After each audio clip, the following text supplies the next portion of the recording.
Hello दोस्तों, आपका स्वागत है आपके अपने channel hello Guru Shikhar maths में। आज हम पढ़ेंगे कल से आगे। उससे पहले यदि आपने ये चैनल सब्सक्राइब नहीं किया है तो सब्सक्राइब कर दे, ताकि कोई भी नया वीडियो आए जो आपके बेल आइकन दबाने के कारण आप तक उसकी घंटी पहुंचती रहे।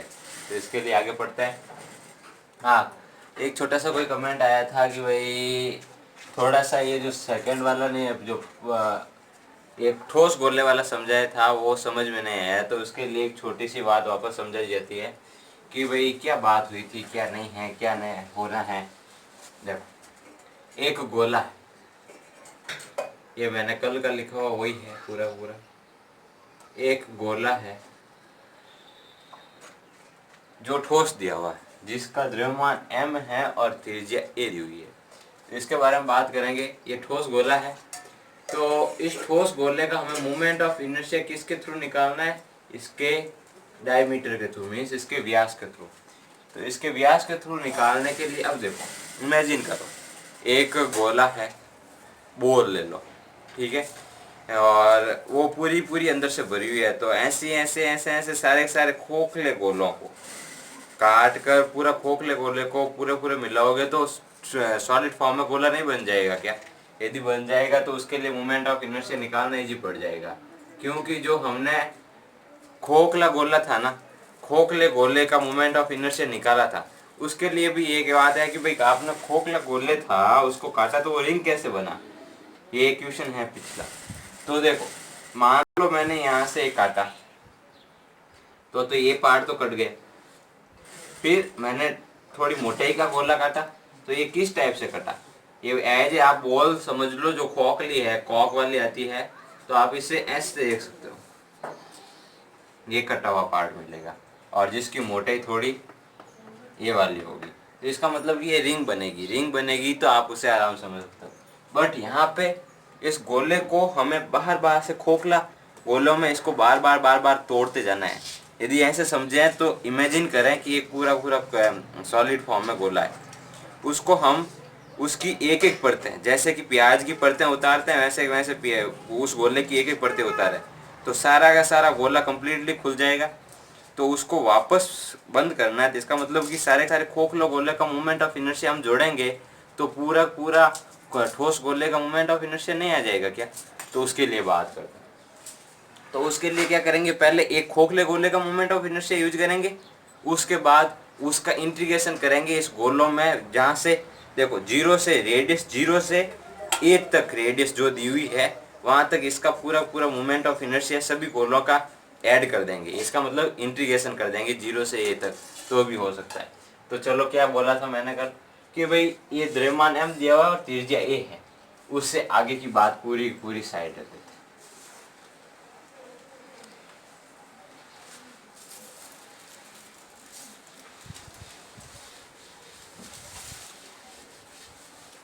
अब ये जो खोखला एक गोला है, तो इसके मान लो कि ऐसे ऐसे ऐसे ऐसे एज प्याज समझते हो, प्याज वाला गोला ही है, उसके अलग अलग परतें मान लो।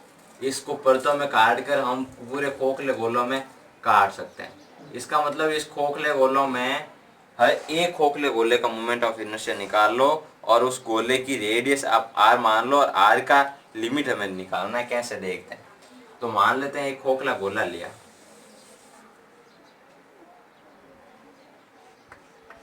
ये कल का पार्ट है, थोड़ा वापस समझा रहे हैं। ये खोखला गोला है, तो इस खोखले गोले की अब इसकी त्रिज्या, मेन गोले की त्रिज्या तो a है,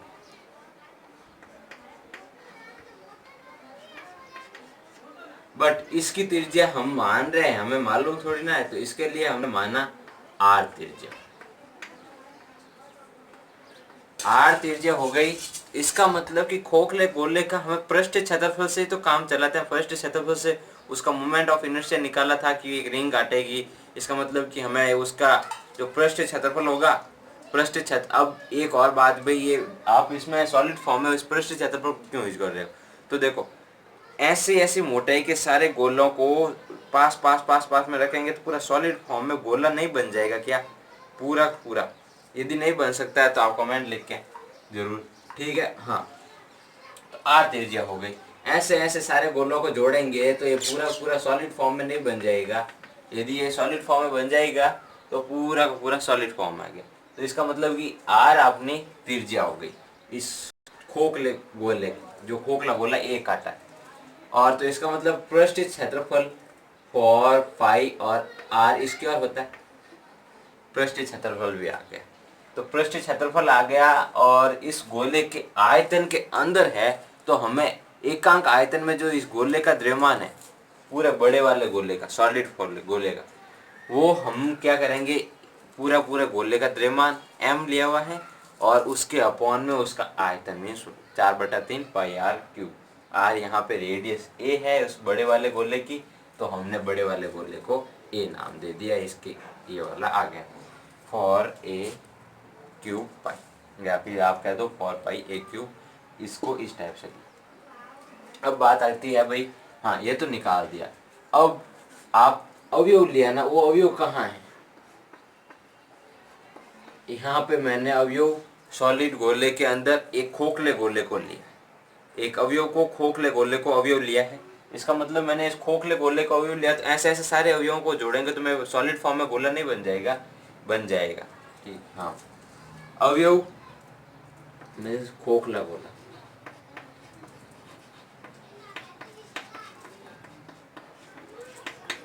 खोखला गोला का द्रव्यमान।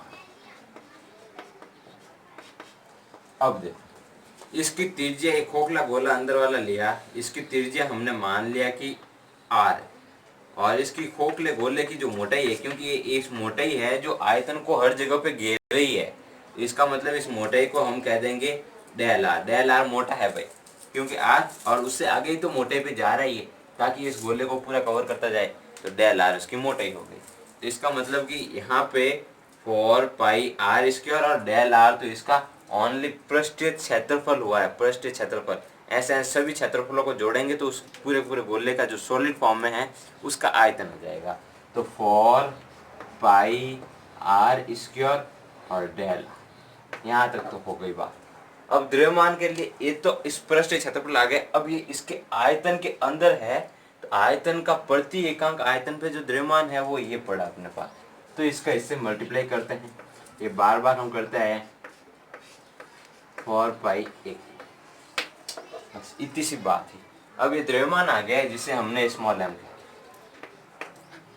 अब बात आती है भाई कि इससे जो आप ले रहे हो मोमेंट ऑफ इनर्शिया, हम एक खोखले गोले का जो ये गोला है इसका एक मोमेंट ऑफ इनर्शिया लेंगे, ऐसे ऐसे सारे सारे गोलों का मोमेंट ऑफ इनर्शिया को हम जोड़ेंगे, इंटीग्रेशन करेंगे, तो पूरे पूरे इस गोले का मोमेंट ऑफ इनर्शिया साथ में नहीं आ जाएगा आराम से। ऐसे आप समझ सकते हो एक पृथ्वी के अंदर अलग अलग परतें हैं, ठीक है, तो इसका मतलब पृथ्वी के अंदर अलग अलग परतें हैं, वो उन परतों को आप मोटाई भी है तो उनको आप एक परत को बाहर निकाल दो, अंदर वाला बाहर और बाहर वाला बाहर, तो एक सॉलिड खोखला गोला नहीं बन गया। ऐसी ऐसी बातें हो रही है, इसके मतलब कि उस परत की त्रिज्या हमें नहीं मालूम तो आर मान लिया, जबकि पृथ्वी की त्रिज्या मालूम है तो ए मान लिया, ऐसे समझो। अब बात आगे एम तो आ गया, एम के बाद आता है भाई इसकी लंबवत दूरी। लंबवत दूरी की कहाँ जरूरत है अभी देखते हैं। हम moment of inertia direct string का निकाल देते हैं, मोमेंट ऑफ इनर्शिया ऑफ खोखला गोला।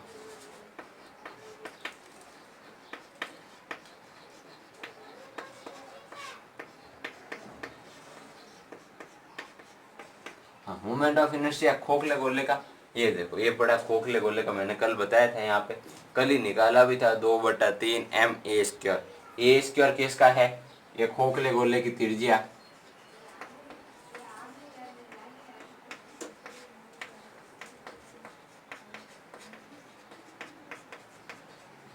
त्रिज्या ये द्रव्यमान है जो इस खोखले गोले का जो द्रव्यमान आया है, तो खोखले गोले का ये द्रव्यमान आ गया, ये त्रिज्या आ गई, और यही तो मान है, जिसका मतलब कि रख दो वहां पे 4/3 एम का मान ये रहा, तो ये एम लिख दो स्मॉल एम, और त्रिज्या है, त्रिज्या ये आर हो गई, तो मोमेंट ऑफ इनर्शिया ये इसका आ गया खोखले गोले। इसका मतलब कि आप इसका मान रखोगे 2/3, यहाँ पे ये 4 पाई गया, तो और यहाँ पे लिख दो R square del R in 3m upon A, तो इसका मतलब कि 2 बट नहीं, यहाँ से 3 से 3 भी गए, तो 2/a³ m r² डेल। ठीक है, ये तो ये आ गया, और ये r², यहाँ तक तो ये m का मान रखा था हमने। ठीक है, और ये r², तो ये r² ये रहा, इसका मतलब कि r² ये।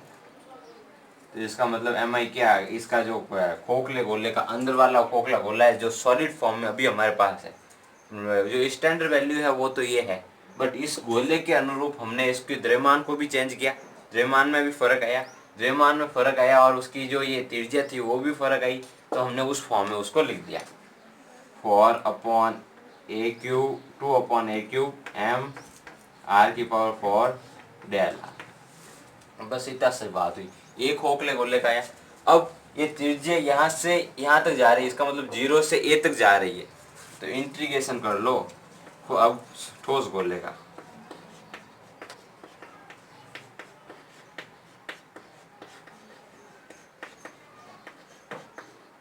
ठोस गोले का mi, सीधी बात, mi आया तो क्या आएगा, इंटीग्रेशन किसका, अब रेडियस के थ्रू हो रहा है ना, क्योंकि रेडियस में हर एक रेडियस में गोले बने हुए हैं, तो रेडियस 0 से a तक जा सकता है, उसके बाहर भी नहीं जा सकता, 0 से a 2/a³ m r⁴dr।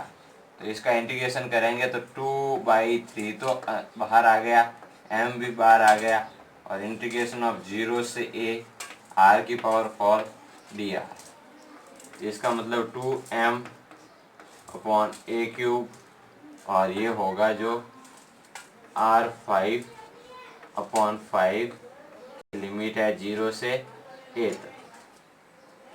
तो इसका मतलब कि क्या आ गया, 2m/a³ इंटू a⁵/5, 0 का मान रखोगे तो 0 हो जाएगा, इसका मतलब यहाँ से ये कटा 2 आ गया, तो इसका मतलब 2 ये वाला 5 और m और ये वाला a², ये आया mi of solid form, mi बराबर 2/5 ma², ये वाला बात आया समझ में। मैंने थोड़ा कल इसलिए बताया था, गलतियाँ करने से क्या है, एग्जाम में गलती नहीं होगी, और यदि आप डायरेक्ट देखना चाहते हो तो कोई प्रॉब्लम नहीं, फिर यदि गलतियाँ देखना चाहते हो पिछले वीडियो में तो बताई गई है। ठीक है, अब इससे आगे की बात करते हैं, ये पार्ट 5 का ही कल का ही भाग है जो मैंने वापस रिपीट करवाया। ठीक है, आज क्वेश्चन पे आएंगे, क्वेश्चन नंबर या example number 5। Example number first बहुत ही बढ़िया क्वेश्चन है और आया हुआ भी है मुझे लगता है, उससे आगे यहाँ इस एग्जाम्पलों में से एक क्वेश्चन तो जरूर आता है। एग्जाम्पल नंबर फर्स्ट आया हुआ है 2014 में। हाँ, क्वेश्चन क्या कहता है सुनो, प्रदर्शित कीजिए कि m द्रव्यमान तथा a त्रिज्या के अर्धवर्ताकार पटल का सीमक व्यास के समांतर स्पर्श रेखा के परिजड़त्व गुण ज्ञात करवाओ। चलो क्या कहता है, so that the mi of a semi circular lamina, lamina है मीन्स डिस्क है या पटल है जिसे हमने काट दिया, आधा वर्त में बांट दिया है, ऑफ मास है, उस आधे वर्त की जो डिस्क है उसका मास m दिया हुआ है, एंड रेडियस a, रेडियस उसकी a दी हुई है, वो तो बात मान ली। हाँ, above a tangent parallel to a bonding diameter। Okay, ये कह रहा है आप ये एक डिस्क लेवे, इस बुक में भी बनाया हुआ है बट हम थोड़ा बुक से थोड़ा अलग टाइप से कर सकते हैं, आंसर में कोई फर्क नहीं आएगा, समझ में कोई फर्क नहीं आएगा। इसका मतलब ये डिस्क थी पहले, ये अब ये आधी डिस्क कह रहा है, हमने इसका मान आपको मालूम है तो हमने निकाला था, इंस्टेंट वैल्यू मालूम हो तो भी चलेगा और नहीं मालूम है तो भी याद रहनी चाहिए, फायदा होता है बस। चलो कुछ भी नहीं। अब ये कह रहा है कि ये जो दी हुई है इसका द्रव्यमान है जो m है, और जो रेडियस भी दी हुई है रेडियस है a। अब मान ले ये बिंदु O है, सेंटर पॉइंट था इसका, ये रेडियस होगी। अब कह रहा है इसकी सीमक व्यास या फिर कह रहा है bonding diameter. Bonding diameter means ये जो डायमीटर है इसके पैरेलल में एक लाइन है जो इसके ऊपर टेंजेंट, इसके पैरेलल में एक लाइन है, इसका मतलब इसके समांतर में एक लाइन है जो इसके ऊपर टेंजेंट,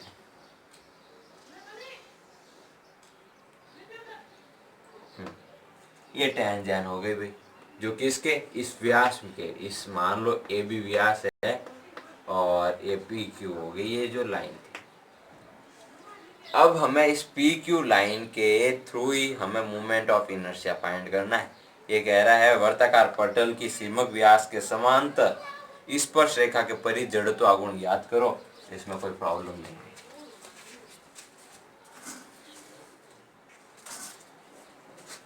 ये कह रहा है क्वेश्चन, अब देखो ये तो हमें मालूम है, चलो कुछ भी नहीं। सबसे पहले हमें चाहिए कि भाई मान लेते हैं, एज ए डेरिवेशन टाइप भी करता है, मानना पी ना यहाँ पे आर देखो, ए बी आर एक अर्धवर्ताकार डिस्क है, अर्ध वर्ताकार पटल है या डिस्क है या फिर कुछ भी कह दो, पटल है। इसका सीमक व्यास है जो, या फिर सीमांत व्यास जो कहते हो, वो ए बी है, और इस बॉन्डिंग डायमीटर के जो पैरेलल में, मीन्स बॉन्डिंग डायमीटर है जो सीमक व्यास है, इसके समांतर में जो लाइन है उसके थ्रू हमें मोमेंट ऑफ इनर्शिया ज्ञात करना है। तो बॉन्डिंग लाइन मीन्स समांतर स्पर्श रेखा,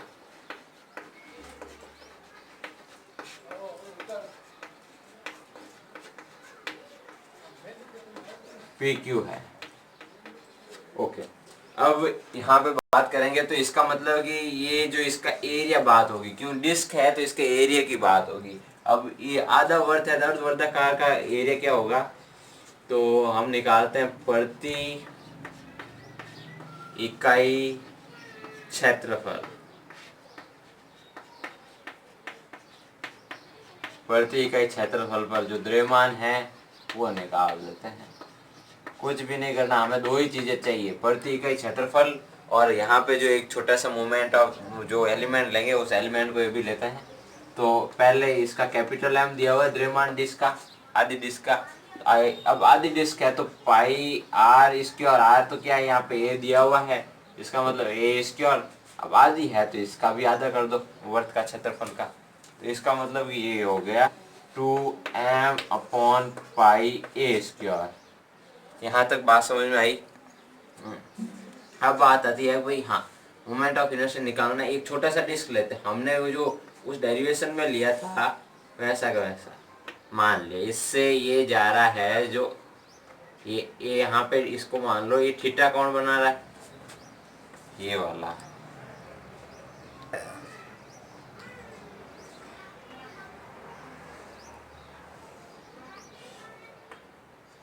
तो ये ओ हो गया, ये मान लिया थीटा कौन बना रहा है, और यहाँ से यहाँ जो है वो ए, ठीक है, उससे कोई प्रॉब्लम नहीं है। अब यहाँ पे मान लिया कि ये जो है ये आर है, क्योंकि ये ए और इसके अंदर में अंतर है, क्योंकि ये बीच में ले रहे हैं और ए तो पूरा बड़ा है, तो इसका मतलब कि ये आर हो गया, तो ये चाप हो गया आर डी थीटा, चाप इंटू कौन इंटू त्रिज्या, तो त्रिज्या तो आर हो गई और कौन हो गया डी थीटा, क्योंकि ये ऐसा है जो डी थीटा है, इसके बारे में बार बार बताया गया हमने, ठीक है, आर डी थीटा। अब देखो ये आर भी तो चेंज हो रहा है, छोटे से लेकर बड़े तक जाएगा, फिर इसके साथ यहाँ पे जो थीटा का भी लिमिट आएगी, तो इसका मतलब कि डेल आर भी आया। इसका मतलब कि इस छोटे से एलिमेंट का जो ये एलिमेंट था, इसकी जो मोटाई आई है, जो इसका एरिया आया है, आर डी थीटा डी आ रहा है। तो यहाँ पे अवयव का क्षेत्रफल, क्षेत्रफल तो आ गया आर डी थीटा और डी आर। अब इसका द्रव्यमान,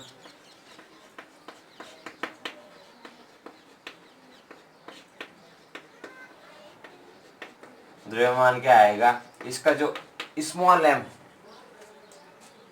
जो प्रति इकाई ये क्षेत्रफल पर जो द्रव्यमान है उसका इस क्षेत्रफल से मल्टीप्लाई कर देंगे तो इस पार्ट का क्षेत्रफल का द्रव्यमान आ जाएगा। तो इसका मतलब कि are D theta D R into ये जो प्रति इकाई क्षेत्रफल पे इतना सा क्षेत्रफल है उसमें द्रव्यमान क्या है, तो इसके प्रति इकाई क्षेत्रफल पे जो द्रव्यमान है मीन्स जो भी एक इकाई में है वैसे वैसे इतनी इकाई में कितना आएगा, तो पाई ए स्क्वायर। अब बात करते हैं इसका, ये तो आ गया द्रव्यमान। अब आती है लंबवत दूरी, किससे कि इस पी क्यू से, ना कि ए बी से। तो पी क्यू से चाहिए तो पी क्यू से देखो,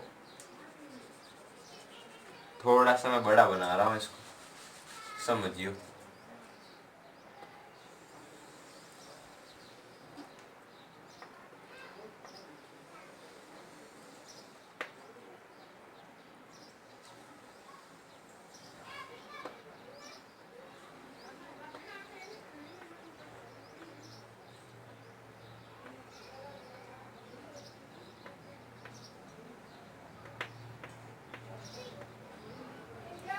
इसका मतलब कि ये हमें दूरी चाहिए, ये दूरी चाहिए। इसका मतलब कि हम इसको इससे इसे मिलाएंगे तो ये इसको भी कुछ सी डी और ई एफ नाम दे दो। तो सी डी और ई एफ भी तो बराबर ही होंगे, सी डी और ई एफ भी बराबर होंगे। तो इसका मतलब कि हम यहाँ पे कह सकते हैं कि हमें जो दूरी चाहिए, अब जो मोमेंट ऑफ इनर्शिया आएगा एम आई आएगा, वो तो एक तो द्रव्यमान इंटू इसकी लंबवत दूरी। लंबवत दूरी क्या है, एफ ई का स्क्वायर, ये एम आई आएगा। अब एम आई में भी क्या क्या चलता है आप देखते हैं। ई एफ का मान निकालने के लिए ई एफ बराबर किसके है, सी डी के। अब देखो ओ डी बराबर ओ सी प्लस सी डी। देखो ई एफ है जो सी डी के बराबर, और अब हमें सी डी फाइंड करना है। इसका मतलब तो ओ डी हमें मालूम है कि ओ डी तो क्या है, ये त्रिज्या है पूरे इस अर्धचाप की। तो इसका मतलब ओ डी तो हो गई ये त्रिज्या, ठीक है। और ओ सी है, अब ओ सी यहाँ पे ये आर है, ये थीटा है, तो आर कोस थीटा नहीं हो गई क्या, कोस थीटा। तो इसका मतलब कि ओ सी है जो आर, ये आर है ये थीटा है, तो ये घटक लेंगे तो आर कोस थीटा हो गई। और हमें सी डी तो चाहिए, तो सी डी को यहाँ पे तो ए माइनस आर कोस थीटा बराबर सी डी। इतनी सी बात समझ में आई। अब सी डी बराबर क्या है, सी डी बराबर है ई एफ। तो इसका मतलब कि ई एफ की जगह ये वैल्यू रख दो। एम का मान क्या आया हुआ है, ये रहा एम का मान। तो पहले 2m upon pi A square R D theta D R. अब आती है इस ई एफ या एफ ई का। तो ई एफ के लिए ए माइनस आर कोस थीटा का स्क्वायर। तो इसका मतलब कि आप निकालोगे तो 2m upon pi A square. आगे बात करते हैं। इसके अंदर आप पहले इसका खोलोगे होल स्क्वायर, तो डी थीटा डी आर। अब आती है बात की भाई A square plus R square cos square theta plus minus 2 AR cos theta. यहाँ तक बात हो गई। अब इसमें से क्या आप यदि चाहते हैं तो ए भी कॉमन ले लेते हैं, ए स्क्वायर, ताकि यहाँ से काट दें तो 2m। अब एक बात है कि यहाँ से इंटीग्रेशन भी कर लेंगे, बट अभी निकाल लें पाई ए स्क्वायर भी कॉमन ले लो, और डी आर को पीछे भेज दो और आर अंदर भेज दो। ए यहाँ से तो कॉमन आ गया, तो एक बचा, ए को आर से अंदर गुणा किया, आर आ गया ये, और इसका यहाँ से r cube upon a square, क्योंकि यहाँ ए है नहीं, माइनस यहाँ पे कोस थीटा भी बच गया, cos square theta minus 2 r square upon a cos theta d theta D R. अब देखो इंटीग्रेशन कैसे होगा, आर का तो 0 से ए तक जाएगा और थीटा का कहाँ से कहाँ तक जाएगा, यहाँ से स्टार्ट हो, क्योंकि हमें पूरा पूरा पटल घूमना है, तो 0 से पाई तक जाएगा, इतनी सी बात है। एम आई बराबर 0 से पाई और यहाँ पे ये 0 से ए तक जाएगा। अब आ रहा है 2m upon pi A square into, वो तो ए स्क्वायर से ए स्क्वायर तो गया, तो यहाँ पे क्या बचा, r plus r cube upon a square cos square theta minus 2 r square a cos theta d theta D r. बस इतना सा समझ में आई बात। अब देखते हैं इसके बारे में।